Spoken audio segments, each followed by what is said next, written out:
මර්ෂා with family YouTube නාලිකාවට ඔයාලා හැමෝම සාදරයෙන් පිළිගන්නවා. අද අපි තවත් වීඩියෝ එකක් එක්ක එකතු වෙලා තියෙන්නේ. මේ තියෙන්නේ මේ පතායවල Big C. එතකොට Big C කියන්නේ තායිලන්තයේ තියෙන ලොකුම shopping mall එකක්. එතකොට ඒකේ පතායවල තියෙන Big C එක තමයි මේ තියෙන්නේ. ඒක walking street එකේ ඉඳන් මං හිතන්නේ මීටර් 500ක් වගේ දුරින් මේ Big C එක තියෙන්නේ.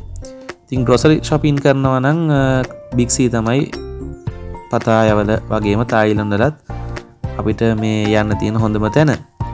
ඉතින් මේකේ Big C outlet එකේ මේක mall එකක්. මේකේ Big C විතරක් නෙමෙයි තව ගොඩාක් shops මේකේ තියෙනවා. එතකොට මේකේ first floor එකේ තමයි Big C එක තියෙන්නේ. මේ ground floor එකේ වෙන කඩ ගොඩාක් තියෙනවා. එතකොට මේකේ තියෙනවා මම හිතන්නේ KFC එකක් එහෙම පල්ලෙහා තියෙනවා. ඊළඟට ඔය ඉස්සරලම මේ වීඩියෝ එකේ ඔය පේන එක දකින්න ඇති. එදා දවසේ අපි දැක්කා මේ සාමාන්‍යයෙන් 7-8 දිනක් ඇවිල්ලා මේ කොණ්ඩේ කපනවා එක පොලිමට. ඉතින් ගොඩක් foreigners ලා නම් අඩුයි එතන හිටියේ. තායි කට්ටිය තමයි එතන හිටියේ. ඉතින් Big C වල සාමාන්‍යයෙන් ඕනම grocery භාණ්ඩයක් ඔයාලට ගන්න පුළුවන්. මිලවත් අඩුයි. මොකද මිලවල් සංසන්දනය කරනකොට අපි එළියේ තියෙන කඩවල්ලත් එක්ක මිල ටිකක් අඩුවට අපිට ඒක Big C වලින් ගන්න පුළුවන්.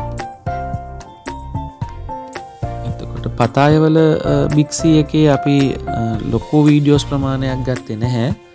ඉතින් බැංකොක් වල තිබ්බ Big C එකේ නම් අපි සෑහෙන වීඩියෝස් ටිකක් ගත්තා. මොකද ඒකේ prices වල idea එකක් ගන්නත් එක්ක කට්ටියට පතායවල තිබ්බ Big C එකේ අපි ගොඩක් ඔය bakery item සහ අපිට ඒ වෙලාවේ හම්බුණු chocolate ಜಾති වල තමයි prices එහෙම පේන විදිහට වීඩියෝස් ටිකක් ගත්තේ. මුලින්ම එකේ අපිට හම්බුනේ පළතුරු ಜಾති එහෙම strawberries ඊළඟට ඔය cherries වගේ පළතුරු තියෙනවා. ඊළඟට අපේ කීල් සුප වගේම තමයි තාපිකෝ වගේ එළවලු පළතුරු ලොකු රේන්ජ් එකක් මෙහි තියෙනවා. ඒකේ සාමාන්‍යයෙන් ලංකාවේ තියෙන ඕනම එළවලුවක් පළතුරක් මෙහි තියෙනවා. පතායවල තියෙනවා. Big C එකේ තියෙනවා. එතකොට මේ එළවලු පළතුරු විතරක් නෙමෙයි සාමාන්‍යයෙන් ඉලෙක්ට්‍රික් බඩු තියෙනවා. ඊළඟට පතායවල Big C එකේ නම් ඇඳුම් එහෙම සෑහෙන්න තිබ්බා. ඇඳුම් තිබ්බා නමුත් මම ඒක බැංකොක් වල Big C වල දැක්කේ නැහැ. කොහොමත් පතායවල Big C එකේ ප්‍රොමෝෂන්ස් තිබ්බා වැඩි බැංකොක් එකට වඩා. මොකද පතායවල ගණන් මිල ගණන් බැංකොක් වලට වඩා අනිත් මේ shops වලත් ටිකක් අඩුයි. සමහර අය ඉන්නවනේ පතායවලට ආවට පස්සේ අපි බැංකොක් වලින් shopping කරනවා මෙහෙමයි කියලා.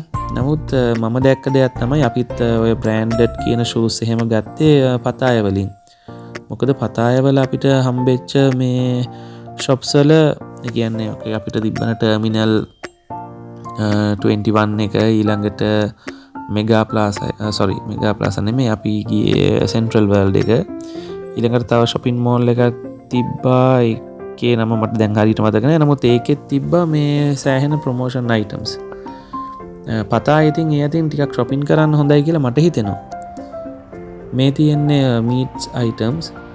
එතකොට ඒවත් ලොකු range එකක් Big C එකේ තියෙනවා. සහ ඔය අපිට ඔය කෑලි අඹරපු මස් කියලා අපි කියන්නේ ඒවා හැම සෑහෙන්න මෙහි තියෙනවා. එතකොට මම දැන් මේකේ අරන් තියෙන වීඩියෝස් වල ගණන් එහෙම ලොකුවට පෙන්වන්න බලාගෙන ගත්ත වීඩියෝ එකක් නෙමෙයි. මේකේ prices එන විදිහට ඒ කියන්නේ මේ Big C එකේ තියෙන බඩු වල මිල ගණන් කොහොමද කියන එක idea එකක් ගන්න නම් අපි ඉස්සරහට දානවා හොඳ වීඩියෝ එකක්. ඒකේ තියෙනවා ගොඩාක් බඩු වල මිල ගණන්. ඕනම කෙනෙක්ට සංසන්දනය කරලා බලන්න පුළුවන් අපි මොනවද ගන්න ඕනේ මේ බැංකොක් වලින් ලංකාවේ සමහර බඩු තියෙනවා මේ ලංකාවේ ඊට වඩා අඩුයි. ඒ කියන්නේ අපේ රටේ ගන්න පුළුවන් එහෙ ගන්නවට වඩා අඩු ගන්නට. ඉතින් ඒ ගැන පොඩි අයිඩියා එකක් ගන්න පුළුවන් ඔයාලට මේ වීඩියෝ ටික බැලුවොත්. තායිලන්තේ යන කෙනෙක් ඉන්නවා නම් බැංකොක් යන කෙනෙක් ඉන්නවා නම් චුට්ටක් බලන්න මේ ඒ වීඩියෝස් ටිකත්.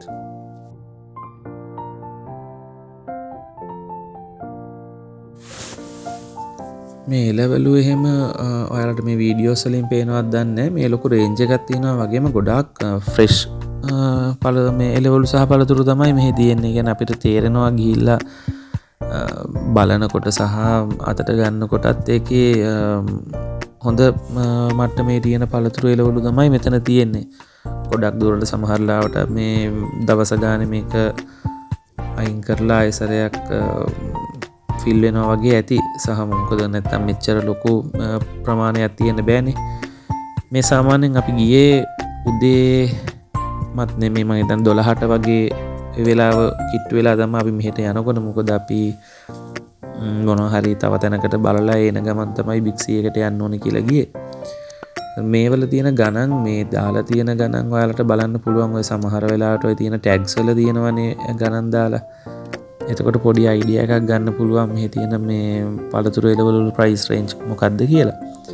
නමුත් ඔය චොකලට් ಜಾති, චීස් ಜಾති, ළඟට බිස්කට් ಜಾති වෙන අනිකුත් ගොඩාක් දේවල් වල මේ ප්‍රයිසස් අපි බැංකොක් වල බිග්සි එකේ අරන් තියෙනවා. ඒක අනිවාර්යෙන් බලන්න බැංකොක් යන කෙනෙක්. එතකොට ඔයාලට මේ අයිඩියා එකක් ගන්න පුළුවන්. මොකද සමහර කෑම ಜಾති තියෙනවා. දැන් මේකේ බේකරි අයිටම්ස් එහෙම අපි ඔය මේ එලියෙන් ගන්න කෑම වලට වඩා බිග්සි එක ඇතුලේ අපිට කෑම ගන්න පුළුවන් අඩුවට. ඒ කියන්නේ මේ නම් ජූස් ಜಾති ටිකක් තියෙන්නේ. මේවත් ඒ වෙලේ හදන දෙන ඒවත් තියෙනවා මෙතන. ඒක වෙනම කෙනෙක් ඉන්නවා ඒ ටික කරන්න. අපේ ඔය කීල්ස් වල වගේ තමයි. ඒක වෙනමවත් ඒ වෙලාවේ අපිට හදලා ගන්න පුළුවන්. ඉතින් මං කියාගෙන ආවේ ඔයාලට බේකරි අයිටම්ස් ගැන. එතනදී සාමාන්‍ය පීසා ಜಾති ඒ වෙලෙම හදලා ඒ වෙලාවෙම කියන්නේ ලොකු ෆිලින් එකක් ඒගොල්ලොන්ගේ තියෙනවා. ඒ කියන්නේ වෙනම කිචන් එකක් තියෙනවා. ඒ වෙලෙම හද යාලා දානවා. එතකොට චිකන් ක්‍රිස්පි චිකන් ಜಾති, ඊළඟට රයිස් නූඩල්ස්, ඊළඟට යාලගේ තියෙනවා වෙනම නූඩල් එකක්. ඒකේ නම මට හරියට මතක නැහැ. නමුත් මම අනිත් ඊළඟ වීඩියෝ එකේදී එකක් දාන්න. ඒ හැම දෙයක්ම බිග්සි එකේ සාමාන්‍යයෙන් ගොඩක් අඩුවට එළියෙන් ගන්නට වඩා ගන්න පුළුවන්. සහ පිරිසිදුකම අතින්ද ක්වොලිටි එක අතින්ද ඒක ගොඩාක් ඉස්සරහින් ඉන්නවා අපි පාරවල් වල ගන්න කෑම වලට වඩා. ඉතින් ගානත් අඩුවට ගන්න පුළුවන්. අපි මට මතක විදිහට අපිට ක්‍රිස්පි චිකන් කෑලි 10 බකට් එකක් බාත් 100ක් ඔය වගේ ගානකට තමයි මට මතක විදිහට බාත් 99ක් හරි 100ක් හරි. ඒ වීඩියෝස් ටික බලන්න අනිවාර්යෙන් ඔයාලට ලොකු අයිඩියා එකක් ගන්න පුළුවන්. මොකද කෑම වියදමුණත් ඔයාලා බිග්සි එකේ යන වෙලාවක ඒකෙන් කෑම ගත්තා නම් ඔයාලට ඉතුරු කරගන්න පුළුවන් ලොකු ගාණක්. මේ සාමාන්‍ය සමහර අය ඉන්නවා ඔය ට්‍රිප් එකක් ගියාම ඔය බැංකොක් වල හරි පතාය වල හරි සමහරලාට Tamanට උයාගෙන කන්න පුළුවන් මට්ටමට යන අයත් ඉන්නවනේ. ඉතින් යාලට ඔය මීට් ಜಾති උනත් එළවලු ಜಾති උනත් යන්න ගන්නවා නම් මෙන්න මෙහෙන් ගන්න එක තමයි වඩා හොඳ. මොකද අපි ගොඩක් එළිය නම් ඇත්තටම දැක්කේ නැහැ මේ මස් ಜಾති විකුණන්න තියෙන එකක් අවස්ථාවක් එහෙම ටිකක් අඩුයි දැක්කා. නමුත් බිග්සි එකේ නම් ඕනම ಜಾතියක මස් ಜಾතියක් තියෙනවා. කෑලි කපලා තියෙනවා. අපේ ලංකාව වගේම තමයි හැමදේම. ඔය චිකන් ගත්තත් චිකන් එක බ්‍රෙස්ට් එක වෙනමද, ලෙග්ස් වෙනමද, වින්ග්ස් වෙනමද, ඒ වගේ ලොකු රේන්ජ් එකක් තියෙනවා. මේ මාළු වල වීඩියෝස් ටිකක් මේ යන්නේ.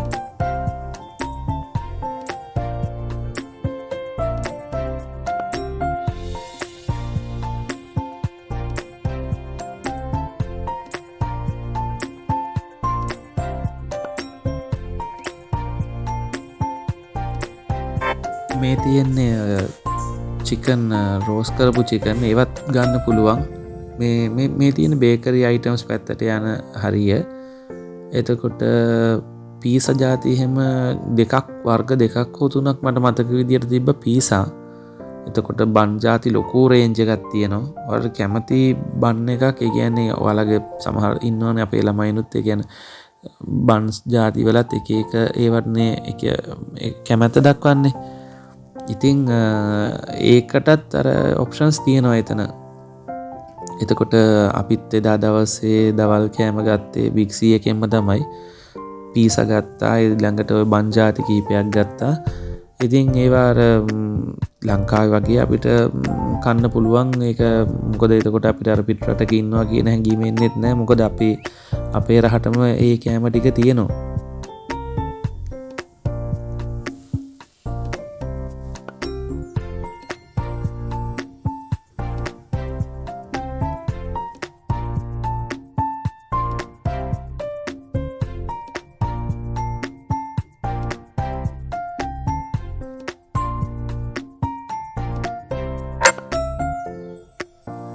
මේ තියෙන්නේ මං අර කිව්ව පීසා අයිටම්ස් ටික.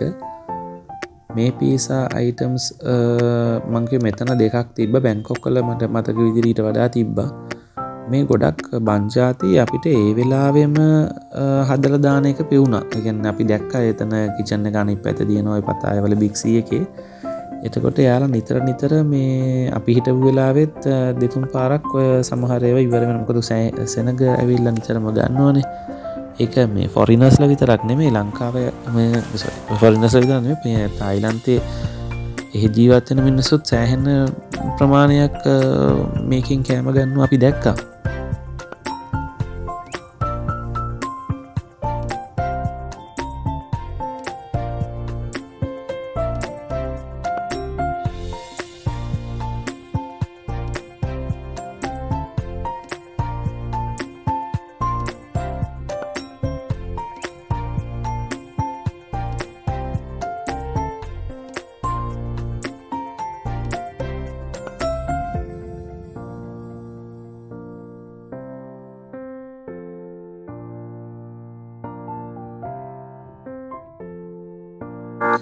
මේවල ප්‍රයිසස් පෙන්වන්නේ නැහැ කියලා නම් බනින්න එපා. මොකද අපි මේක ඇත්තටම මේ වීඩියෝ එකක් ගන්න කියලා ආපු ගමනක් නෙමෙයි. මේ බිග්සි එකට අපි තැනකට යන්න තියෙන ගමන් ආවේ.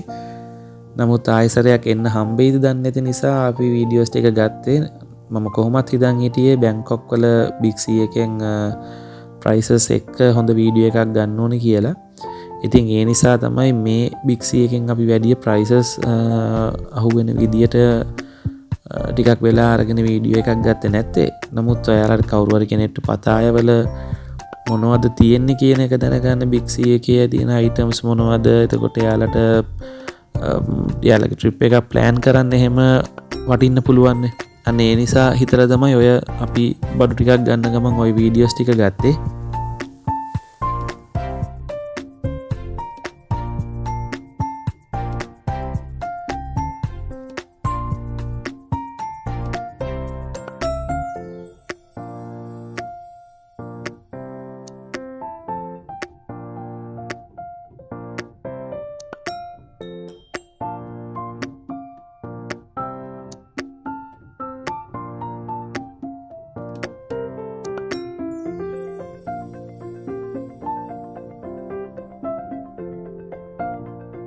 මේ මීට් අයිටම්ස් වලත් ඔය ගණන් දාලා තියෙන්නේ සාමාන්‍යයෙන් කිලෝ එකේ ගාන තමයි ඔය දාලා තියෙන්නේ. එතකොට පොඩි අයිඩියා එකක් ගන්න පුළුවන් අරට. එතකොට ඒ සමහර ඔය ටැග්ස් වල තියෙන ලොකුවට දාලා තියෙන ගණන් නම් ඔයාලට පේන නිසා මේ අයිඩියා එකක් ගන්න පුළුවන් නේ. ඉතින් මේ චීස් ಜಾති වල ගණන් ටිකත් ඊළඟට තව තිබ්බා මොනවද මිල්ක් කිරි ಜಾති, ඊළඟට අපි අතුරු පස හදන්න ගන්න දේවල්, ඒ දේවල් සෑහෙන ප්‍රමාණයක් චීස් ಜಾති එහෙම ගොඩාක් තිබ්බ. ලොකු වෙරයිටිස් ගොඩාක් තිබ්බ යාලගේ මේ බිග්සි එකේ වගේම තමයි බැංකොක් වලත් ඒ විදිහටම තියෙනවා. ඉතින් ඒවවල මේ ගණන් කොහොමද කියන එක ඊළඟ වීඩියෝස් ටිකේදී අනිවාර්යෙන් ඔයාලට බලා ගන්න පුළුවන් වෙනවා. මේ වීඩියෝස් මේවා වගේම තව ඉස්සරහට බැංකොක් යන්න ඉන්න කෙනෙක්ට, තායිලන්තේ පතාය යන්න ඉන්න කෙනෙක්ට සෑහෙන වැදගත් වෙයි. ඒ නිසා ඔයාලා මේ channel එක subscribe කරලා තියාගන්න. එතකොට අපි දාන වීඩියෝස් ඔයාලට බලා ගන්න පුළුවන් වෙයි. ඒකත් එක්ක ඔයාලට ඔයාලගේ trip එක plan කරනවා නම් ටිකක් මම හිතනවා ඒක සාර්ථක ගමනක් බවට පත් කරගන්න පුළුවන් වෙයි කියලා. ඒ නිසා දිගින් දිගටම අපි ආරාධනා කරනවා අපේ YouTube channel එකත් එක්ක එකතු වෙලා ඉන්න කියන එක. එහෙනම් මේකේ තියෙන සමහර ගණන් තව ටිකක් ඔයාලට බලාගෙන යන්න පුළුවන්.